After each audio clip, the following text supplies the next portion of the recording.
जय हिंद साथियों, आप सब कैसे हैं दोस्तों। मैं आपका भैया राहुल भी आपको तहे दिल से स्वागत करता हूं, अभिनंदन करता हूं आपका अपना YouTube channel government job maker पर। दोस्तों, यदि आप 23 तारीख को एग्ज़ाम दिए हैं, 23 सितंबर को यदि आप एसएससी सीजीएल का एग्ज़ाम दिए हैं, तो जीके का वेरी मोस्ट इंपॉर्टेंट क्वेश्चन जो जीके में पूछा हुआ है उसको हम लेकर के आए हैं। तो दोस्तों प्लीज़ वीडियो के एकदम अंत तक बने रहिएगा, और यदि वीडियो अच्छी लगे तो दोस्तों के पास शेयर कीजिएगा जिनका अभी एग्ज़ाम होने वाला है। ठीक है, तो आइए देखिए पहला सवाल क्या है।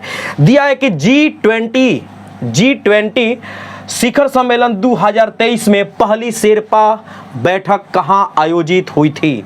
G20 शिखर सम्मेलन 2023 पहली शेरपा बैठक कहां आयोजित हुई थी। तो दोस्तों ये हुआ था आपका उदयपुर में। ठीक है, 13 से 15 दिसंबर के बीच, 13 से 15 दिसंबर के बीच। यदि पूछ दे कि G20 शिखर सम्मेलन की शुरुआत कब हुआ था, तो यह स्टार्टिंग हुआ था सबसे पहले 2008 ईस्वी में, यदि पूछ दे तो। यहां पर सवाल है कि ऋग्वेद में किस नदी का उल्लेख मिलता है। तो ऋग्वेद में आपको मिलता है सरस्वती नदी का उल्लेख। ठीक है, बैसागु उत्सव भारत के किस राज्य में मनाया जाता है। बैसागु उत्सव भारत के किस राज्य में मनाया जाता है, तो यह हो जाएगा आपका असम। शतरंज में पहली महिला ग्रैंड मास्टर कौन है। शतरंज में पहली महिला ग्रैंड मास्टर है एस विजया लक्ष्मी, यानी कि सुबारमन विजया लक्ष्मी जी हैं। उसके बाद सवाल है कि 20वीं सदी के तानसेन के रूप में किसे जाना जाता है। तो ये हो जाएंगे उस्ताद बड़े गुलाम अली खान। और यहाँ पर सवाल है कि कौन सा अनुच्छेद 214 से संबंधित है। तो ये हो जाएंगे राज्यों के लिए उच्च न्यायालय। और लेते हैं सवाल। आइए दोस्तों देखिए, सवाल दिया है कि भारत के किस क्रिकेटर को कैप्टन कूल के नाम से जाना जाता है, यानी कि एकदम ही माइंड से ठंडा किस जाना जाता है। तो ये हो जाएंगे MS धोनी, यानी कि महेंद्र सिंह धोनी महज 23 वर्ष की उम्र में जो क्रिकेट का में डेब्यू लिया था, और 26 वर्ष की उम्र में उन्होंने ICC T20 वर्ल्ड कप की जीत दिलाई थी, और पुनः 4 वर्ष बाद उन्होंने वर्ल्ड कप की जीत दिलाई थी।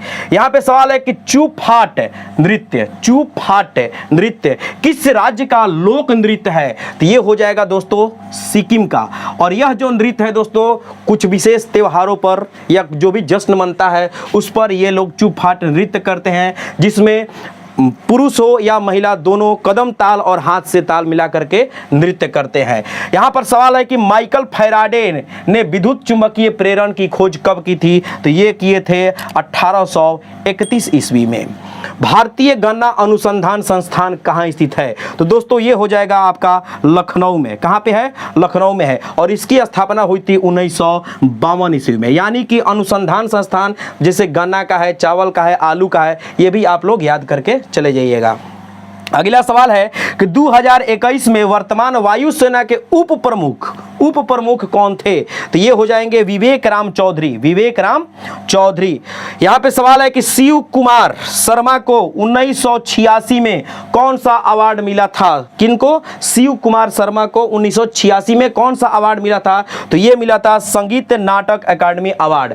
इनको यहाँ पर देखिए पद्म विभूषण भी मिला था 2001 ईस्वी में, और पद्म श्री भी मिला था, ये मिला था 1991 ईस्वी में। आते हैं और सवाल लेकर। आइए साथियों देखिए, तो सवाल है कि 42वें संशोधन के माध्यम से संविधान में कितने DPSP यानी कि राज्य के नीति निर्देशक सिद्धांत जोड़ा गया था। तो ये दोस्तों हो जाएगा आपका आंसर 4। इसकी शुरुआत हुआ था कब, तो 1976 में। शुरुआत करने का मतलब कि 42वें संशोधन हुआ था 1976 में। यहाँ पर सवाल है कि कटी बिहू असम के किस महीने में मनाया जाता है। कटी बिहू असम में किस महीने में मनाया जाता है। तो ये दोस्तों मनाया जाता है अक्टूबर में। फिर सवाल है कि भारत के केंद्रीय मंत्रिमंडल में अधिकतम कितने मंत्री, ध्यान से देखिएगा, कितने मंत्री हो सकते हैं। तो यहां पर दिया है कि कुल सदस्यों का 15%, यानी कि 15% से अधिक नहीं होना चाहिए। कुल जितने भी सदस्य होते हैं उनका 15%। यहां पर सवाल है कि रज महोत्सव कहां मनाया जाता है। तो दोस्तों रज महोत्सव मनाया जाता है आपके उड़ीसा में। अगला सवाल है कि सिस्टेमा नेचुरे किसके द्वारा लिखी गई थी? तो ये लिखा गया था कार्ल लिनियस के द्वारा। और यहां पर लास्ट सवाल है मेरे भाइयों बंधुओं कि विटामिन सी का रासायनिक नाम क्या है? तो ये हो जाएगा एस्कॉर्बिक एसिड। तो दोस्तों वीडियो कैसी लगी भरपूर मात्रा में शेयर कीजिएगा अपने भाई बंधुओं के पास जिनका भी एग्जाम देना है। तब तक राहुल भैया को दीजिए इजाजत। थैंक यू, धन्यवाद।